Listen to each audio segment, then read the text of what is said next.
Change, embrace it and work with it rather than trying to fight or reject it. Today I was at an AI conference, artificial intelligence conference, and one of the topics there was startups versus incumbents or large corporates, like who's going to win the game. The big ones have the resources, the small ones have the agility.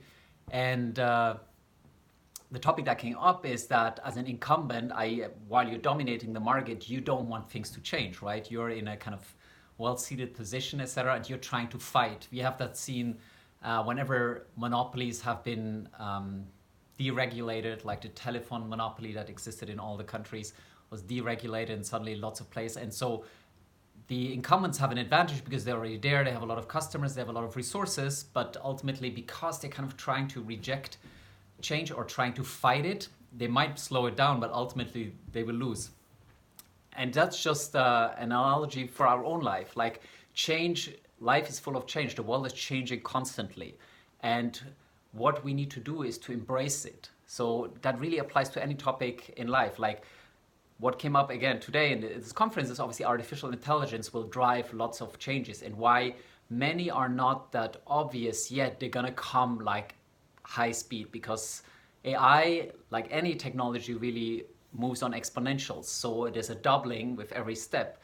And so initially it kind of, is written off as, we have seen that in many technologies, like it's written off, oh, like it doesn't really work, etc. Yes, the doubling when it's very small takes time, and the curve is really like this, right? The doubling is barely noticeable at the beginning, and then it kicks off. And that's what we're going to see in AI. And so the job world, the world of work and everything is changing dramatically, and it's creating a huge amount of new opportunities. Same with blockchain and, in medicine and all of that. Technology is really disrupting all the sectors like we have no idea. But it's not being embraced yet by the large players. And so there's kind of a lag. And of course, some of the technologies are still very nascent, but it will happen very quickly over the next 10 years. Like autonomous cars is another example. They will be in the street sooner than we think.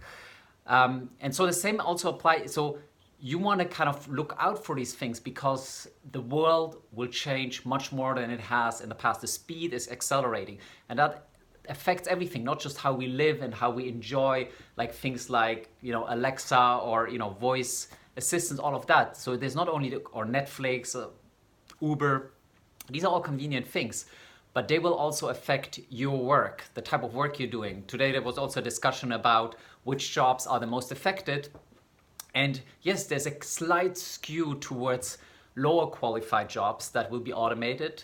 But actually it's across the board. Doctors are highly likely to be automated because looking at an X-ray, so not the physical inspection of a human or a body, but actually looking at an X-ray, making an assessment that a computer can already or will soon be able to do better. And same with the legal practice, same with accounting, like banking, all like the less creative a role is, the more likely it will be replaced very soon. So if there's something like there's an input, then a task, and then an output, that is highly replaceable because you can automate it.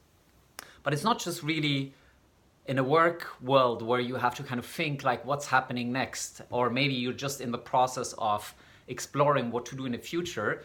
So you want to take into that account, like where are things going, not just the next year, but the next 10 years. And again, you can't just look at the past, how things have evolved, because exponentials, you cannot extrapolate, they're not linear. But also in your personal life, things are constantly changing, right? People come into your life and then they become friends or partners or business partners. And then that doesn't mean they're gonna stay in your life forever. And we often try to fight change, like, oh, this was my friend for 20 years, it has to be my friend forever. People change, circumstances change, and it's all about learning to letting go, because when the dynamic changes and one person wants to leave that relationship for whatever reason, then yes, we should fight for it and try to make it work. But at some point we also have to realize, maybe this was for a specific time and we have to appreciate that time that we spent with that person. And then we let that person go, and that person might come back into our life. But also the letting go it's part of life, right? Birth and death. And it doesn't have to be as dramatic as birth, as death, but like sometimes circumstances changes, you change, the other person changes. So it's about learning to let go and embrace change and see it also as an opportunity. If you let one person go, there's room for new people to come into your life, right? If you hang out every day with the same people, with the same friends, etc., there's little to, that's beautiful, and you should keep doing that. But let's say something changes and this group kind of dissolves, then you can either say like, oh, it's so sad, nostalgia, etc., or you can say, no, I had a great time. It's beautiful, and I'm so happy that we had that time. And now, it will start. There will be room for something new. And how do you know? Maybe the most amazing people come into life. Saying goodbye to one thing is welcoming something new. And we always look kind of at the downside, right? Oh, this person is not part of my life anymore. Yes, he or she isn't anymore, if you let them go. But that opens a host to new possibilities, and you have no idea what's coming, and that can be incredible. So it really applies to any part of life. Like, again, the most important is the reality is what it is. So change happens, and when change happens, it's often out of your control, right? It's in the external world. Other people do what they want. You can influence it, but if a person, for example, doesn't want to spend time with you anymore, you can't force that person. You can't cling to it, and you're just making yourself more suffer. So it's much better to let that person go and embrace the change and see the opportunity that it offers, like the new stuff. Yes, there's uncertainty, but in uncertainties, there's as much upside as we always only look at the downside, what we lost, but there's huge opportunity. And it really applies to everything. Like, let's say you get fired. Wow, you can, who knows what the next job might bring. Like, there's probably also a reason when we get fired. Okay, it might be downsizing, but probably the dynamic wasn't perfect. Probably we didn't get along with our boss. Probably maybe we weren't doing such a great job because we weren't excited about what we were doing. So now that was kind of a kick in the butt, and you move, and then there's an opportunity. You're actually forced to look for a new job, and often we have that inertia and don't do that. Like, maybe we're not enjoying the job and we already know we should be looking for something, but we're too convenient. So then getting fired is a kick in the butt, and now we have to actually look for something new. So we can again look at it as a gift, like as a gift to find more meaning, hopefully, in the next job, that you do something you're passionate about and that you're having fun.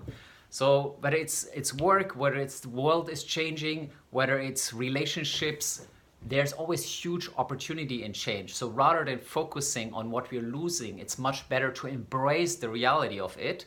If that change is, in a way forced upon us, out of our control, there is no reason to cry after it.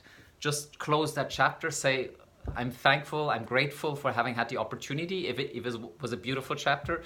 And then you move on and you say, okay, let's see what's next. What's the next? You travel to a new country, quote unquote, and you try something new. And of course, there will be uncertainty.